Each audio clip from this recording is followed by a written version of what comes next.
Let's tell you about the health department. It says it plans to cut budget allocations for TB, HIV and AIDS by 1 billion rand as part of the proposed austerity measures. Health Minister Dr Joe Phaahla says should the plan go ahead, government will also look at the impact on the contribution from partners such as the Global Fund and also PEPFAR. We're now joined by former Executive Director of the Tshepang Trust, Dr Kgosi Letlape, for more on this. Thank you very much, Doc, for your time this afternoon. What is your understanding of this latest piece of information? Good afternoon to you and good afternoon to the viewers. My understanding is that from our own resources, there will be less money available for dealing with people living with HIV. And that is concerning, because we can't continue to be dependent on outside money and sponsors. That has helped us start the program, but we should be at a point where having the highest number of people living with HIV for any country, we should be having a plan of our own. And I'm hoping to hear from the minister that they'll be looking at local manufacturing, contracting, procurement from local producers so that we can lower the cost. But more importantly, what we are not hearing is where are our prevention efforts? Where are the statistics about new infections? What are the projections? Are we having less infections? Are we steadily increasing the number of people living with HIV? So we need to know about the comprehensive strategy. I think there was a distraction in terms of COVID, but we need to know where our efforts are in terms of prevention. Because with a pandemic this size, we're not going to be able to treat ourselves out of this pandemic. We've got to prevent new infections. Because, Doc, in the absence of that data, how then do you determine how much to cut? Exactly, because we don't know what our efforts are. But what you see absent is us talking about prevention. What you only see is the fact that we have teenage pregnancies that are taking up. And when you have that going up, you know that there's no safe sex that is occurring in those environments. And as such, sexually transmitted diseases like HIV will continue to be on the rise. So we've got to come up with serious efforts, particularly to protect the girl child.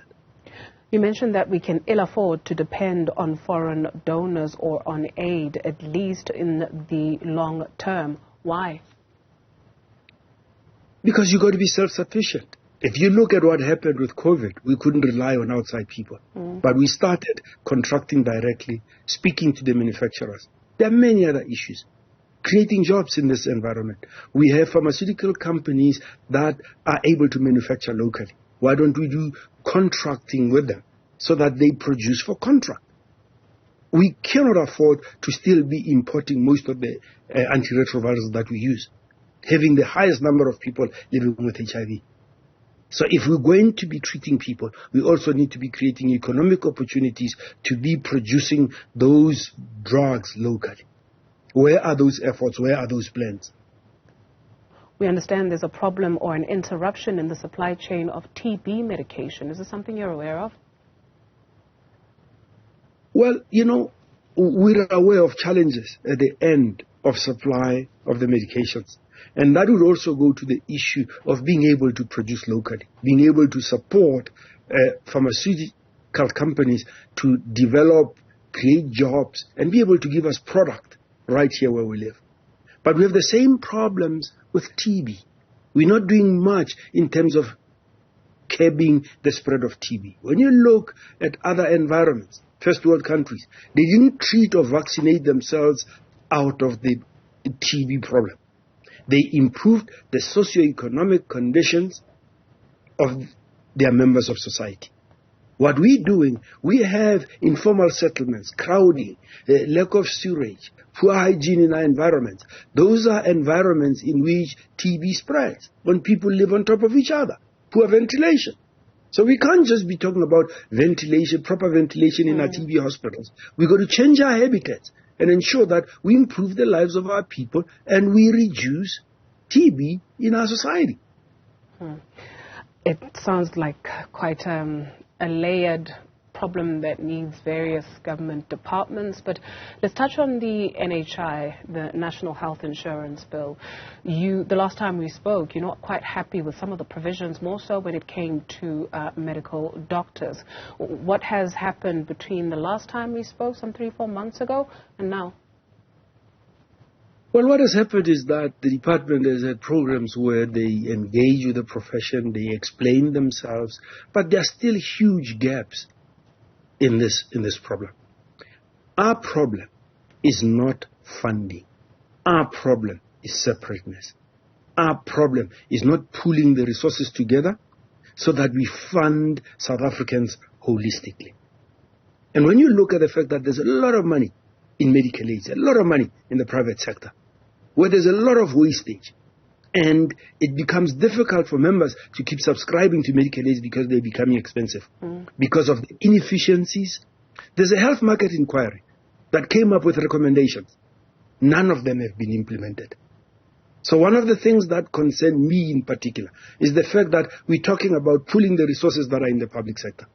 Given the inefficiencies, the levels of corruptions, the inability to have adequate human resources, adequate drug supplies, and more importantly, facilities that are crumbling, and the infrastructure expenditure has also been reduced. When we talk about the budget, we're going to be extremely concerned about those issues. So there are things where we should improve what we have right now, both publicly and privately. Pool the resources.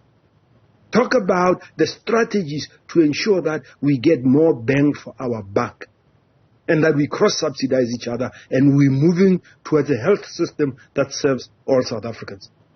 None of those issues are there. You know, all we're talking about is financing. Financing is a duty of the finance ministry. And when you have the finance minister talking tangentially to what the Minister of Health is saying, you need to be concerned. The real duty of the Department of Health should be to ensure that on the service side, we improve the service delivery to our citizens. All of our citizens, ones that receive their care privately and ones that receive their care publicly. Both systems are sick and they need to be fixed. Dr. Letlape, there is a fear that if you and I are alive in the next 20 years, at least not much would have changed, because what has disallowed the improvement that you speak of, when you speak of getting more bang for your buck, when you speak of service delivery, accelerating service delivery, what has allowed that? What has disallowed, rather, South Africa to provide healthcare that is equitable for all South Africans? Like you say, when you squeeze, the first thing you do is cut your medical aid. Yeah, the issue is the fact that we have a culture of separateness. And in many aspects, there have been attempts to eradicate apartheid. But in health, it has been accepted by the privileged like me and yourself. And we've joined white public health on the medical aid side. And when you look at the white public health that was not driven by medical aid, that was driven by taxes and public expenditure, it provided arguably the best healthcare services on the planet. And that's what we need to go back to. Now, all of us, we talk about politics of the stomach. And when it comes to health, we're only concerned with our own health.